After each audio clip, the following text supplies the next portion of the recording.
podstate v tých realitách ja fungujem už nejakých 17 rokov, takže sme v podstate začali od septembra 2005, to znamená po 9 mesiacoch, riešiť vlastnú realitnú kanceláriu. No ale nebolo to tak rýchle, ako to dnes býva, že za pár týždňov alebo za pár dní pomaly niekedy vznikne realitná kancelária. My sme to chystali 9 mesiacov, ja som si v tom čase vybavil spotrebák 900 000 korún, to je nejakých necelých 30 000 eur na to, aby som mal pokryté náklady na rok dopredu, ak by sa nám nedarilo. Počkaj, čiže ty si z 4 maklerov plus ty a manželka ste boli jeden jediný človek, ktorý mal skúsenosti z... Áno.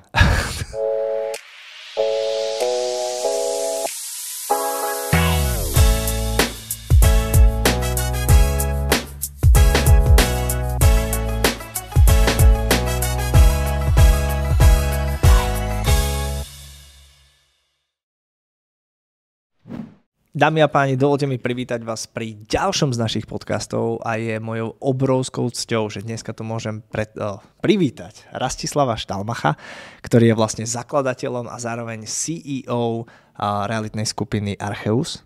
Dobre som to povedal? Dobre si to povedal. Ahoj, David. Ahoj. A skúsa nám tak skrátke predstaviť, kto si, čo si, ja už som to nejak tak naznačil, že sme v realitnom sektore, ale aký ste veľký, kto si... V prvom rade ďakujem za pozvanie. Takisto mi cťou tu nabyť. V podstate v tých realitách ja fungujem už nejakých 17 rokov. No a v podstate sme sa bavili aj pred tým podcastom, že ako som začínal, tak moje posledné povolanie alebo zamestnanie bolo vo VUB banke, kde som krátku dobu to nazvem, v podstate 1.1.2005 začal budovať tím hypotekárnych špecialistov, lebo vtedy banka riešila nový projekt hypotekárne centra, to znamená špecializované pracoviska na vybavovanie hypoték. Ja som to mal na starosti pre celý Prešovský región. No a tam asi po pol roku, 3/4 roku som prišiel na to, že to není moja šálka kávy, ako sa hovorí, že proste v tom korporáte proste chcem mať určitú voľnosť a tie pravidlá, ktoré tam sú, tak mi to veľmi nevyhovovalo. Tak som začal rozmýšľať a tým, že som sa stretával s kolegami z celého Slovenska, a tým, že sme spolupracovali práve že s realitnými kanceláriami, s finančnými sprostredkovateľmi, ktorí nám dohádzovali biznis, teda hypotekárny, tak som uvažoval nad tým, že ísť do vlastného biznisu. Nad tým boli reality. No v tom čase v meste boli asi 3 reálne realitky, ktoré fungovali. Prešove. Takže sme v podstate začali od septembra 2005, to znamená po 9 mesiacoch, riešiť vlastnú realitnú kanceláriu. No ale nebolo to tak rýchle, ako to dnes býva, že za pár týždňov alebo za pár dní pomaly niekedy vznikne realitná kancelária. My sme to chystali 9 mesiacov. No, to je celkom dobrý príbeh. Čo všetko? No normálne my sme v podstate tak, niekedy napíšem o tom knihu, americký sen, tak slovenský sen, pretože pôvodom sme z iného mesta, to znamená začali sme podnikať v tomto meste v garzónke 23 m2 v prenajatej garzónke. To znamená, nemal som vlastné bývanie, teda nemali sme. Tesne predtým som sa akurát oženil. No tak sme mali na výber 2 možnosti. Buď si zoberiem hypotéku a kúpime si byt na bývanie a tým pádom skončilo naše podnikanie, lebo proste máš záväzky, máš splátky hypoték. No, alebo sme sa snažili zohnať úver, čo sa nám aj podarilo, ale tiež to bolo komplikované, aby sme mali nejakú finančnú zábezpeku. To znamená, to je možno aj ďalšia rada pre začínajúcich podnikateľov, aby mali rezervu do budúcna. To znamená, ja som si v tom čase vybavil spotrebák 900 000 korún, to je nejakých necelých 30 000 eur na to, aby som mal pokryté náklady na rok dopredu, ak by sa nám nedarilo. To znamená, že už sme to mali vymakané takýmto spôsobom, ale stále som bol zamestnaný. To znamená, že v tej garzónke sme vymýšľali naše logo, názov firmy, ako to budeme robiť, ale stále som to nemal úplne jasné.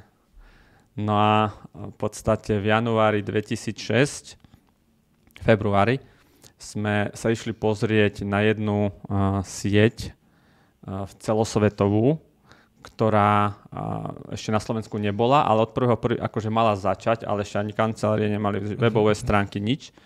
A my sme išli pozrieť do Čiech, do ich kancelárií 2. A to ma nadchlo, lebo ja som stále za to, aby ľudia spolupracovali a nevymýšľali koleso, keď je niečo vymyslené. Áno. A tam už to bolo vymyslené, ale na Slovensku to ešte nebolo, nefungovalo. Takže sme to spolu zhodnotili, boli sme aj s kolegom z Košic, ktorý dodnes má našu pobočku. No a rozhodovali sme sa, či ísť cez tú franšízu zahraničnú, ktorú ešte nikto nepoznal. A mali drahú licenciu, 15 000 eur v tom čase bolo. Ešte nemali ani webové stránky, nič. To bola tá 5-písmenková firma. Áno. Aha, okay. To bola táto. Alebo ísť vlastnou cestou. No, tak v tom čase nám vyšlo lepšie, že vlastnou cestou. Wow. Čiže to bolo rok 2006. V 2005 sme v septembri začínali nad tým uvažovať a v 2006 sme už reálne pracovali na založení firmy, nábore maklérov a tak ďalej. A oficiálne sme otvorili pobočku 3. júna 2006 so 6 ľuďmi a s 4 maklérmi vyškolenými. Počkaj, ty manželka a 4 makléri ďalšie. 4 makléri. Čiže ty si kvázi už išiel do hotového. No, akože do hotového myslíš? Akože ide sa nám dariť. No tak ja som to 9 mesiacov pripravoval. No jasné. Ja som si tam ináč odsekol cestu. No v tom nejak 2 mesiace predtým som dal výpoveď práci. No a už som nemal inú cestu. To je dobré. A aké boli začiatky? Alebo keď ste to spustili v ten mesiac? Ja nechápem, prečo si nezačal robiť makléra popri tom a postupne? Nejak som to neriešil. Lebo som bol zamestnaný v tej banke ešte. To znamená, že mal som stály príjem, mal som priestor a čas na to, aby som si to všetko prichystal. Ale ja som už zobral k sebe, z tých 4 maklérov bola jedna maklérka, ktorá mala vlastnú kanceláriu. To znamená, ja som si zobral k sebe ako keby, nazvem to, zodpovedného človeka, ktorý už mal asi 5-ročné skúsenosti v realitách. Takže, hoci som nepoznal reality, ako fungujú reálne, ako čo sa týka tých postupov, ale mal som u seba človeka.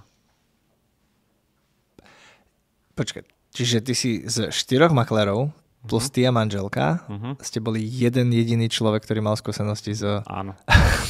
Ale zase ja som mal skúsenosti s vedením tímu, vieš, vo Vúbke, lebo ja som mal tam tím ľudí, má obchodníkov, proste už predtým som mal skúsenosti z financií, robil som v poisťovníctve, finančníctve, to znamená, že ja som mal x školení, čo sa týka budovania tímu. Takže ja som vedel, čo mám robiť. To bola zásadná u mňa vec. Okay. Že preto som tomu veril, lebo som vedel, čo mám robiť. Jasné. OK, dobre. A jak sa vám darilo? Alebo čo ste... No darilo sa nám veľmi dobre. V podstate, vieš, to je presne o tom, keď spálíš mosty a nemáš inú možnosť, tak makáš naplno, lebo vieš, že tie peniaze ti dojdú do roka, ak nezarobíš. Tak proste som makal jak divý, proste oslovali sme starostov, proste naháďali sme nehnuteľnosti na predaj, aby sme mali. No a tak sa nám až dobre darilo, že o pol roka sme zarobili v tom čase za mesiac 500 000 korún. Sme mali obrat, tak si zober len o 35, dnes je to okolo. Počkať, obrat akože... To na provízia. Provízia? Áno, áno. Pre firmu? Pre firmu na províziách, lebo tedy bol ešte koruny. Dobre. To znamená, že nejakých 16 000 eur za mesiac, jeden mesiac bol oktobri, taký dobrý, takže to bolo fajn. No ale to presne bol taký klinec trošku do pomyselnej rakvy, lebo tým, že sa nám veľmi rýchlo začalo dariť, tak môj najlepší maklér dostal ponuku od inej realitnej kancelárie, teda tam ho zlanarili, ktorá mala náväznosť na vtedajšieho primátora a oni išli riešiť novostavby. Tak mi stiahol ďalších 2 maklérov a odišli mi. Takže po 6 mesiacoch som bol úplne na začiatku, skoro na začiatku. No a musel som budovať ten tím znova, od píky v podstate. Ale veril som ti, lebo ja som obchodník, takže nemal som s tým žiadny problém, že v podstate ja viem robiť tie obchody aj dnes. Takže v pohode som si OK, však dobre, začnem znova trošku viac predávať. No a potom zase to zabudoval od znova. Jasné, čiže po pol roku odznova. Ako to išlo ďalej? Tak ja stále mám nejaké ambície trošku vo väčšom robiť, nie len na tom svojom piesočku. Tak som rozmýšľal nad tým, ako sa rozširovať, ako duplikovať tie svoje skúsenosti a vedomosti. Tak sme otvorili pobočku v Sabinove.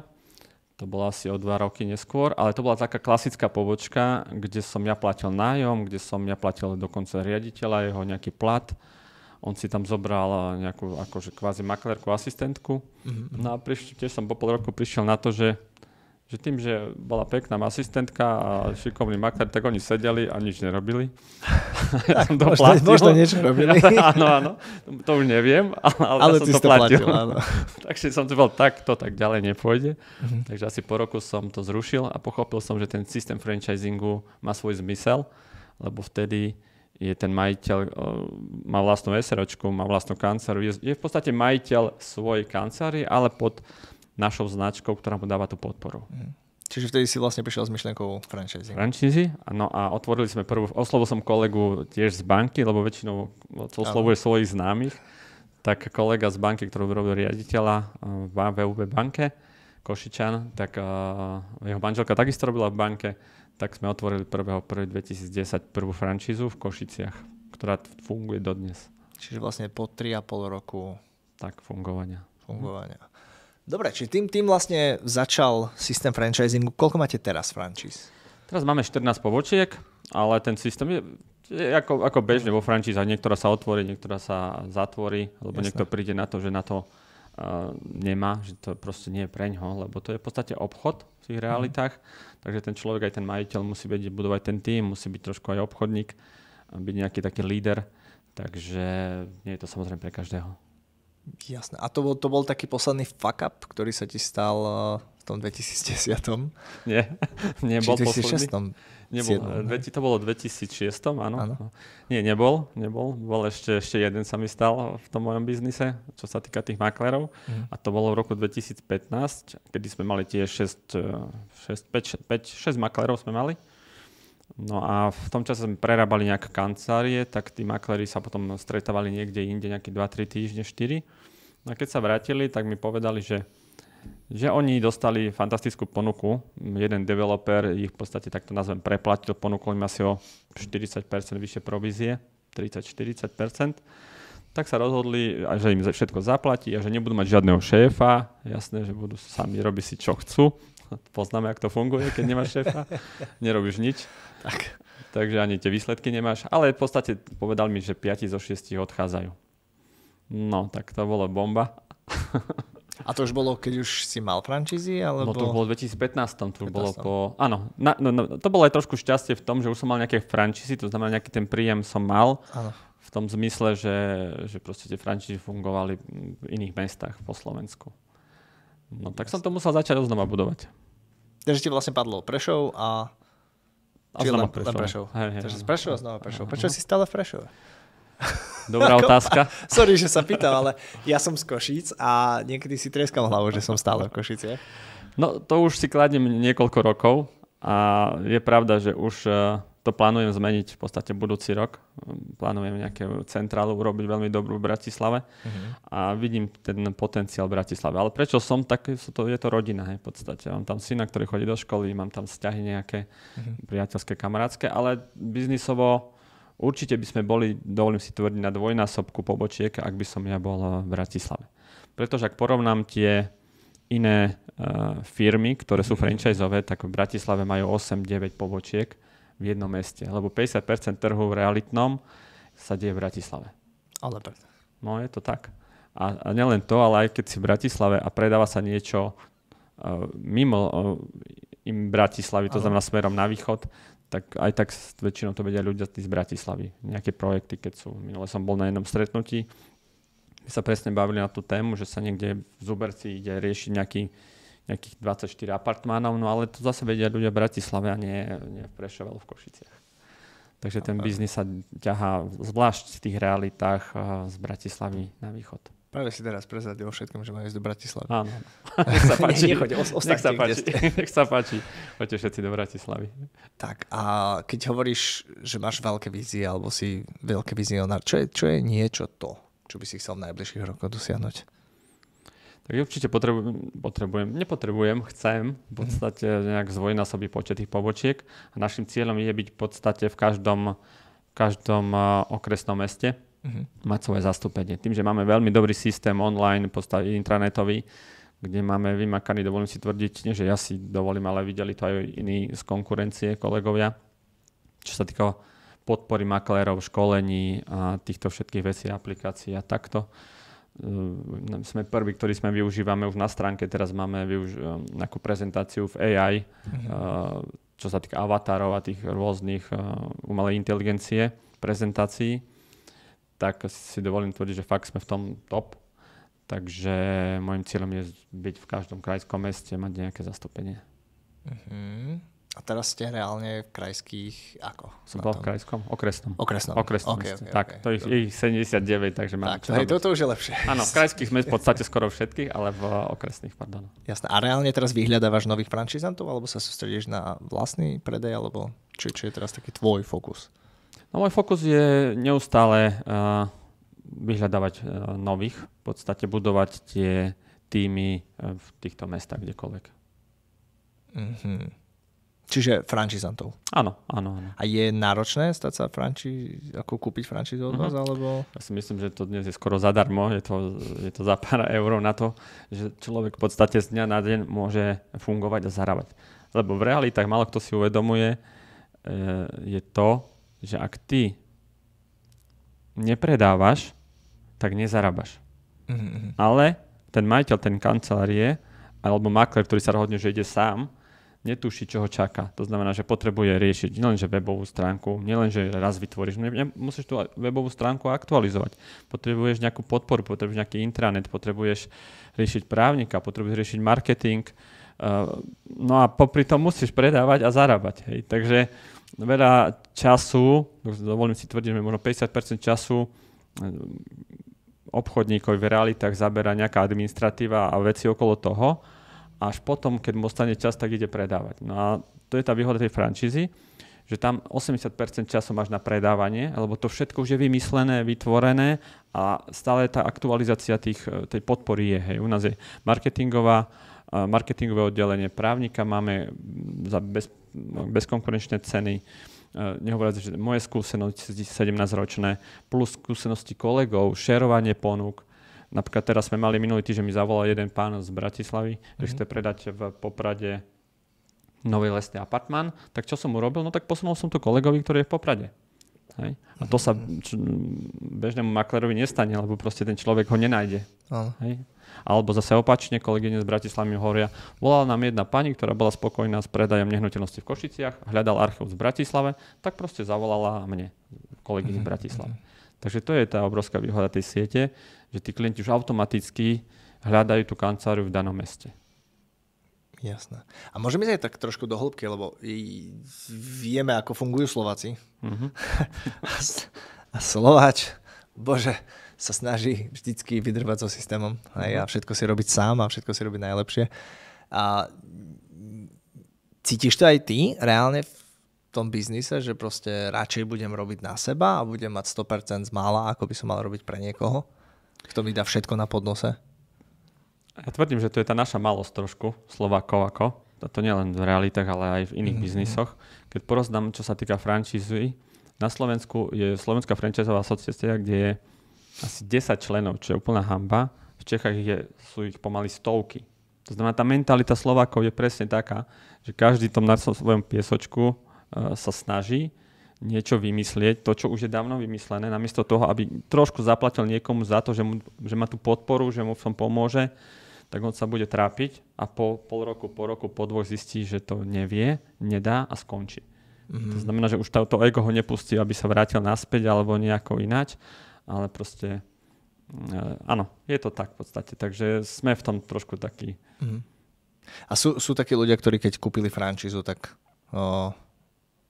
kvasi zobrali ten know-how a proste potom sa na to vyserali a odišli preč, alebo... Mal som prípad také jednej špekulantky napríklad z Bratislavy pred 2 rokmi, že po pol roku, ale to je zase krátkodobé, lebo to, čo dneska my sme vytvorili, alebo funguje, alebo poviem príklad, pred 3 rokmi nikto netušil, že pred krízou, teda nie pred covidom, čo sú 3D prehliadky. Prišiel covid, to nikto netušil, že bude, tak začali sa propagovať tá 3D prehliadky, využívať. My sme to zase medzi prvými využívali a využívame to dodnes veľmi silno, lebo to niečo stojí.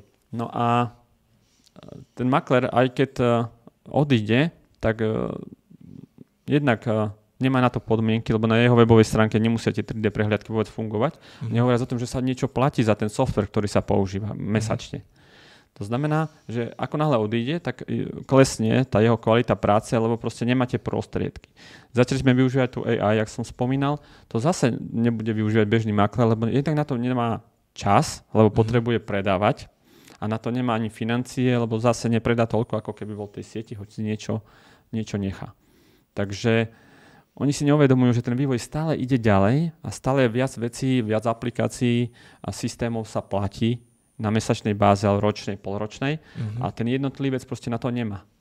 Ani schopnosti, lebo keď je sám, tak mu to nikto nepovie, že počúvaj sem, tak ja poviem na porade, máme novú apku, len si to začnete používať, aby ste boli zase lepší a iní ako ostatní. Takže nemá ten tým okolo seba. Jasné, ale keď to zase vezmeme z pohľadu toho franšizanta, alebo človeka, ktorý si to chce robiť sám, bože, tie dvojzmysly, toto je celé zle. Áno, akokoľvek. Ale chce si to robiť sám, nech si to robí sám, ale tým pádom má viac peňazí. Či? No, je to nejaký veľký rozdiel, alebo je to malý, alebo... Tak ti poviem. Ak nič nepredáš, aj 100% je nula. Takže je to relatívne, lebo zase máme kolegynku, ktorá prešla 3 realitky a potom prišla, až 4 roky sme sa o tom bavili a potom prišla k nám a no už som pochopila, že sama to nedám. A skúšala v inej realitke menšej, tam sa jej vôbec nevenovali, nechali ju na pospas. Potom skúšala sama. A keď prišla k nám, tak vieš, ten kolektív proste ťa drží, hej, proste ťa posúva vpred. Či chceš, či nechceš. Samozrejme, ak je to dobrý kolektív, ktorý má tie inovácie pred sebou. No a napríklad to sebavedomie máš zase iné.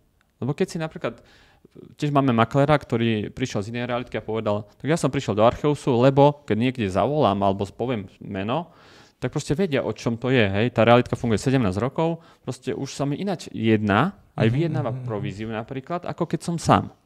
A keď je sám, tak ani nemá také sebavedomie. Tak darmo, že môžeš mať províziu vyššiu od 30-40%, keď nedohodneš takú výšku provízie. Jasné. Takže v konečnom dôsledku sú na tom horšie. Jasné. V čom je Archeus iný? Čo je taká vaša, že... Je mi jasné, že proste robíš všetko, čo nové na trhu je, tak sa snažíš aplikovať do svojho systému, ale... No, dovolím si tvrdiť, že v tom sme trošku iní, lebo fakt tie 3D prehliadky napríklad my máme na 80% nehnuteľnostiach. Keď si pozrieš napríklad na nejaký portál realitný, čo sme minule pozerali, tak 3D prehliadku má 7% nehnuteľností iba. My máme 80% našich. Prečo? Je otázka. No lebo jednak to stojí peniaze, jednak to stojí námahu, rieši to čas, nemáš na to kapacitu, proste je to náročné. Takže v tom je to iné. Napríklad teraz sme, jak som spomínal pred chvíľou, začali využívať prezentáciu cez avatarov. Hej? Ale to zase musí mať človeka, ktorý to vie robiť, ktorý ti to prichystá, pomôže prezentovať sám seba. Napríklad niektorí makléri majú takúto AI vizitku, kde ten avatar proste akože asistent odprezentuje samého seba makléra a tak. Takže teraz sme objavili apku na virtuálny staging. Že dáš fotku a tá apka ti zariadi nehnuteľnosť. To znamená, nemusíš tam vláčiť s dodávkou reálnej nehnuteľnosti. A máš to za pár sekúnd. A to sa vyvíja neustále sa to vyvíja a ešte bude sa to vyvíjať. Čiže toto všetko, ty kúpiš kamery. Áno. Hej, a tvoji ľudia kúpim to vlastne môžu využívať. Platím tie apky rôzne, vieš, tie systémy, tie softvery, ktoré to umožňujú a implementujem to jednak na našu webovú stránku, jednak do intranetu pre maklerov. Hej. Ono, keď príde na našu stránku, tak ten klient hneď prvé, čo mu vybehne obrovský namiesto fotiek obrovská obrazovka s 3D prehliadkou. Hej. To znamená, že krásne si to vie pozrieť. Ušetrí čas. Makler ušetrí čas. Klient, kupujúci ušetrí čas. Predávajúci ušetrí čas. Predstav si, že namiesto 10 klientov, keď predávaš nehnuteľnosti, prídu len 2 a tí už sú na 90% rozhodnutí, lebo už to videli. Videli to z každej strany. Hodinu doma mohli pozrieť na tvoj byt a už sú rozhodnutí. To 80% reality to nerobí. A to je vlastne tým pádom aj vaša zbraň pre klienta. Jednoznačne. Vieš klientovi argumentovať, pozrite sem, poďte s nami, lebo máte to. Ostatní vám to nedajú, lebo proste na to nemajú kapacitu. Zaujímavé. A toto chceš vlastne rozšíriť po... Samozrejme. Nehovoriť o tom ďalšie systémy, to je pre klienta a potom systém pre maklerov, kde máme v tom intranete máme videoškolenia rôzne, vstupné videoškolenia pre nových ľudí, nejakú podporu tam, ďalšie školenia, návody, ako to robiť. Proste my napríklad máme systém, keď ideš na obhliadku, tak neviem, keď v poslednej dobe si bol na niečo si kupoval alebo predával. Sme v nových priestoroch teraz. Takže keď si išiel, tak malo kto dá ti podpísať nejaký papier, že bol na obhliadke. Hej, možno niekto dá, možno nie. Čo mám informácie, tak veľmi málo.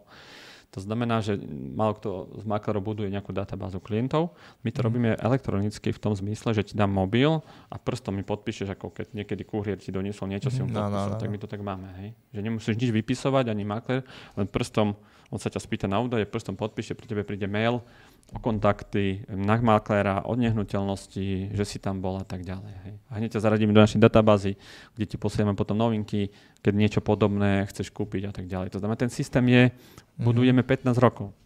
To znamená, to sa nedá ani keby dneska, hoci kto začal s tým budovať, tak to nevybuduje.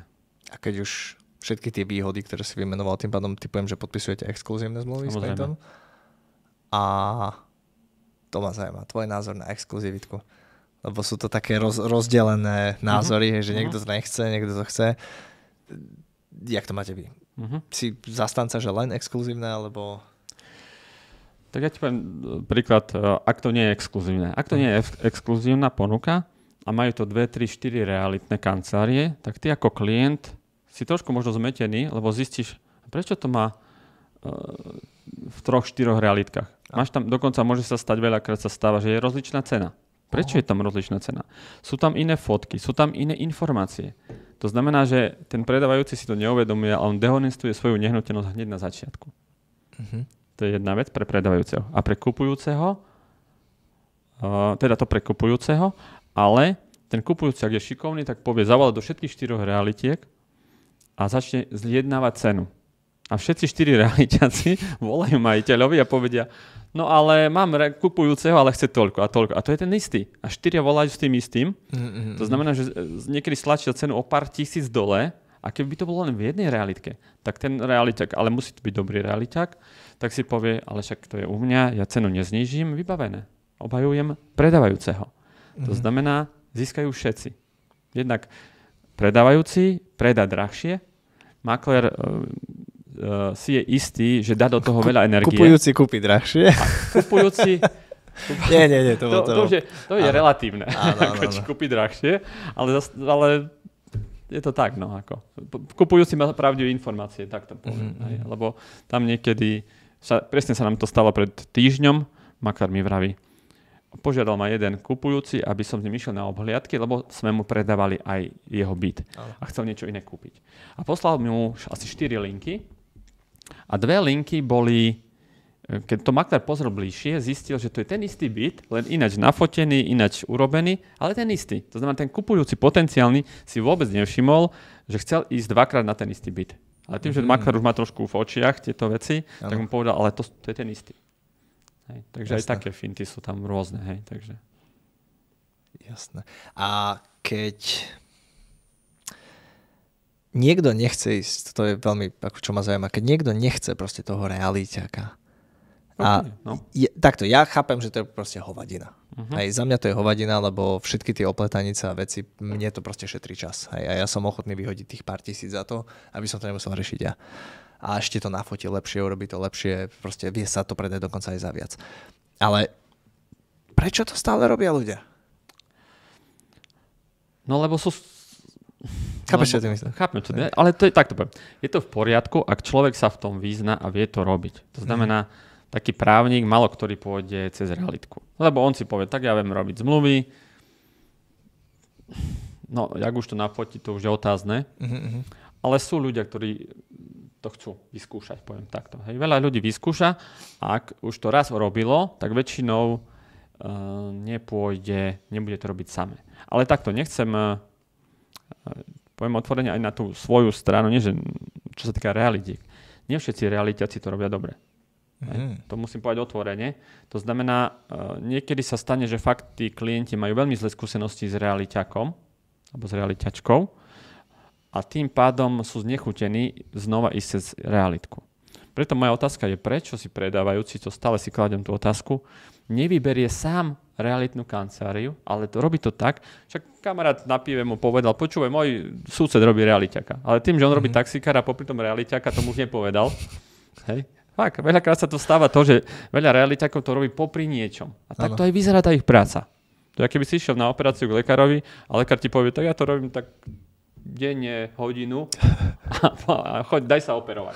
Ale ľudia to pri tých realitách robia. Pritom však tam sú 100 000 sumy v princípe, že môžu prísť o kopu peňazí, ale dajú to človeku, ktorého si vôbec nepreveria, že jak robí reality, akú má skúsenosť. A v dnešnej dobe dáš do Google meno a ti vyhodí. Všetko ti vyhodí o tom realiťakovi, aké má referencie, akú kvalitu práce. A to podľa mňa to robia chybu predávajúci, že si nevyberajú správneho realiťaka. A preto sú niekedy sklamaní a preto aj chápem, že skúšajú to robiť sami. Čo v podstate pred 2 rokmi bolo OK, lebo vtedy sa predávalo všetko, dal si inzerát, všetci kupovali všetko. Teraz už je to úplne iné. Aká je situácia teraz na trhu? Reálne. No je situácia taká, zase poviem príklad, klienti pred pol rokom predávali nehnuteľnosť dvojizbový byt a vtedy pýtali 149 000 za ňo. Ako pekne urobený, všetko v poriadku. Ale nedali to do veľmi dobrej reality. Nie, že dobrej. Tá realitka bola taký, ten maklér bol fajn, kamarát toho predávajúceho, jeho manželka zasa poznala našu realitku, lebo cez nás predávala svoju nehnuteľnosť, ale keďže manžel povedal, tak išli cez neho. Takže, ale nebol obchodník. Hej, proste nebol obchodník, dal to tam, nevenoval som tomu až tak úplne. Tak tá cena stále išla dole. A teraz po pol roku, ak im skončila zmluva, prišli za mnou, už aj medzi tým prišli, ale vrajím, tam máte sankcie, neviem, čo ste popodpisovali, nepomôžem vám, pretože zbytočne budete platiť nejaké pokuty, čo samozrejme, že u nás to tak nie je.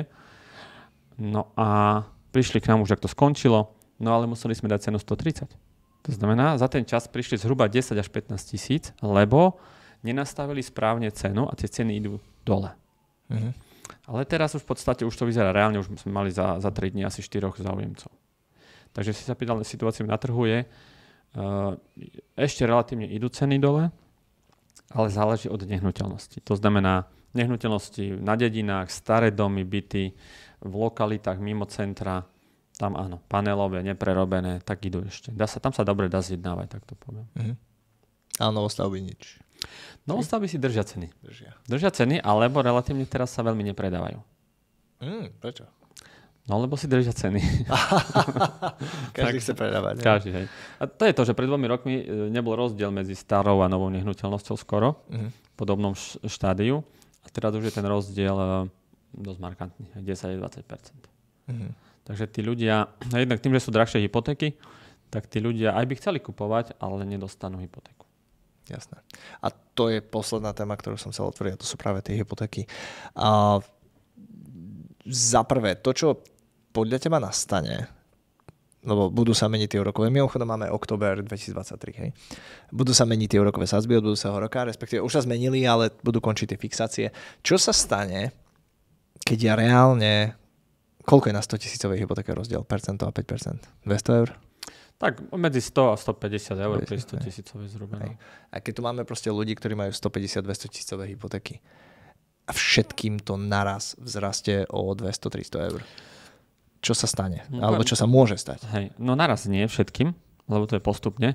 Ja som práve minulý týždeň prednášal na jednej konferencii a tam som mal presne tie tabulky. To znamená, že tohto roku dostane refixáciu, to znamená zmenu sadzby nejakých 80 000 Slovákov.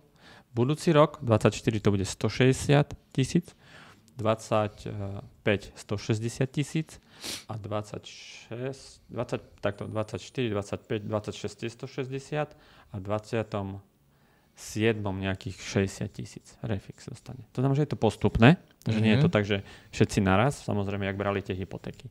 Ale pozitívna správa je teraz, je tá, že v Čechách už začali úrokové sadzby stúpať o rok skôr ako u nás. U nás začali stúpať prvom kvartáli minulého roku 2022, v Čechách o rok skôr a v Čechách už začínajú pomaly klesať. To znamená, že môžeme očakávať, čo mi viacero ľudí potvrdilo, že zhruba o rok v lete, na budúci rok v lete by postupne mohli tie úrokové. Ak sa nič mimoriadne nestane, že nebude svetová vojna, tak veríme tomu, že nie, tak tie úrokové sadzby by mohli pomaličky klesať v lete budúceho roka.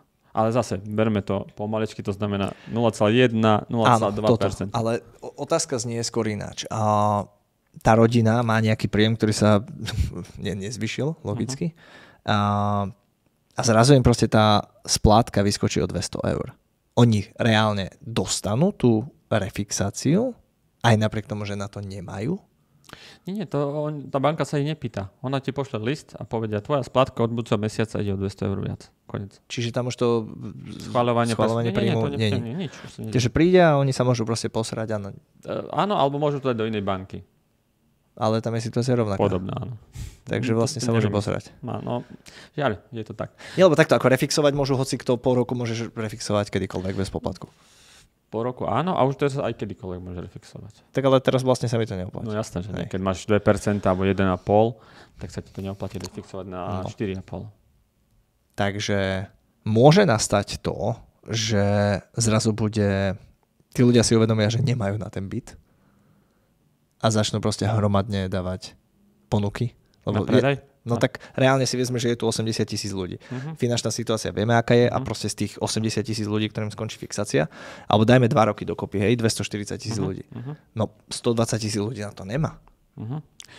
Nie som taký pesimista. Nie som taký pesimista. Slováci posledné, čo prestanú platiť, hypotéka. To znamená, že nájdu tých 200 eur. Na 95% ľudí nájde tých 200 eur. A nie všetci majú 200 eur. Niekto 100 a tak ďalej. 150. No, mne sa to zvýši o 480. No tak, ale ty nie si obyčajný človek. To áno, ale... Čo sa týka financií. Áno. Takže to je to iné. Ale bol by si prekvapený, ľudia majú peniaze. Áno, tvrdia, že ja chápem, že niektorí žijú z minima, ale väčšina z nich to vyrieši. S tým, že skôr to vidím na to, že do tejto ponuky, ako myslím, že sa zvýši ponuka bytov. No, áno, lebo logicky, hej, tí, ktorí vlastnia tie byty a prenajímajú ich, musia zvýšiť nájom. Hej, zasa o 100-200 eur, čiže respektíve o to, čo im zvýši. A tí, ktorí na to kvázi nemajú, lebo povedzme, že 200 eur, ako sorry, je to strašne veľa. A ja vnímam už teraz v mojej produkcii, že tí ľudia prestávajú odo mňa kupovať produkty a uprednostňujú životné potreby. No, jasne. A to im ešte nezvýšili sa sádzby. Takže zober, na Slovensku máš koľko? Cez 2 milióny ľudí, ktorí niekde bývajú alebo nejak takto a hypotéka refixácia nastane toho roku 80,000. To znamená, že nie je to až také horibilné číslo. Na budúci rok 160,000, vieš. Nie je to až také, že koniec sveta. A no skôr by som to videl v tom, teraz jak si povedal, že automaticky musia zvýšiť nájom. No nemusíš zvýšiť nájom. Ako keď to prenajímaš niekomu. Ale chceš. Ale zase tam určuje trh. Áno. Vieš, trh určuje. A skôr to vidím v tom, že predávať budú tí, ktorí zobrali investičný byt na hypotéku. Tak, hej, bývaš v niečom a zoberieš druhý investičný, čo bralo veľa ľudí v našom okolí, lebo však zadarmo skoro bola hypotéka. Tak tým pádom keď im to nebude vychádzať, príklad, hej, platí 300 eur na hypotéku, 150 inkaso, 450 a z nájmu dostane 500, to znamená, že bolo tam 50 rozdiel a zrazu mu zvýšia o ďalších 50 alebo o 100, to znamená, že už je v mínuse a nemôže zvýšiť nájom, lebo konkurencia je taká na trhu, že proste mu to nepustí. Áno. Tak tí to budú predávať. Hej, budú musieť vyplatiť hypotéku a budú predávať tie byty. Tak tí áno, tam vidím tú časť ľudí, ktorá bude predávať. Ale teraz len neviem, aké boli ceny pred 3 rokmi zarobili. Či? No, dobrá otázka. To presne máme klientov, ktorí povedia, ja pod cenu nepredám. A spýtam sa, kedy si kúpil ten byt? Tak pred 5 rokmi, však s tým 100% zarobené máš a on pod cenu nepredá, vieš. Takže ako sú ľudia, ktorí trošku ako to berú ináč. Ale zober, ako náhle si kúpil byt 6-7 rokov dozadu, tak už teraz stále si v 100% v zisku. Tak potom dobre. Aj potom poklese, hej? Áno, aj potom poklese. Lebo však posledné 2 roky, čo boli 21-20, tak tam 20% ročne išlo hore. Takže len za 2 roky išlo 40 až 50%, záleží od lokality a nehnuteľnosti išli hore. Takže teraz teraz poklesli o 10-20% reálne, staré byty. Takže stále tí ľudia sú v krásnom zisku. Jasné. Dobre. Mám na teba poslednú prosbu. Nech sa páči. Tento vlog pozerá viacero ľudí. Väčšinou sú to podnikatelia alebo wannabe podnikatelia, ktorých si možno zaujal, možno tiež rozmýšľajú nad svojou kariérou, či už realiťaka, majiteľa franšízy alebo samotného majiteľa firmy. Skúsa im nejakým spôsobom prihovoriť. No ja poviem svoju skúsenosť v podstate tým, že keď som začínal, tak v podstate ja som si to všetko pripravil. To znamená, potrebujete nejaký biznis plán. Biznis plán, to znamená, že čo budete robiť, ako to budete robiť, kedy to budete robiť. Určite by som odporúčal, aby ste mali s tým nejakú skúsenosť. To znamená, že neísť do niečoho, čomu absolútne nerozumiem, pretože tam môžete veľmi dobre pohorieť. Takisto mať financie na to pripravené.